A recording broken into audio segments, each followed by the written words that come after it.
சங்கீதம் 15. தாவீதின் சங்கீதம்.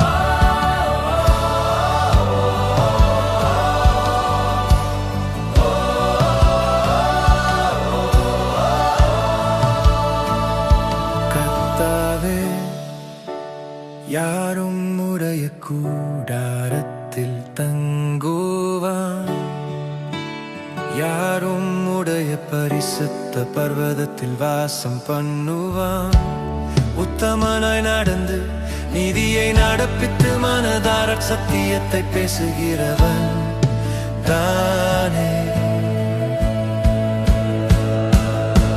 அவன் தன் நாவினால் புறங்கூறாமலும் தன் தோழனுக்கு தீங்கு செய்யாமலும் தன் அயலான் மேல் சொல்லப்படும் நிந்தையான பேச்சை எடுக்காமலும் இருக்கிறான். ஆகாதவன் அவன் பார்வைக்கு தீர்ப்பான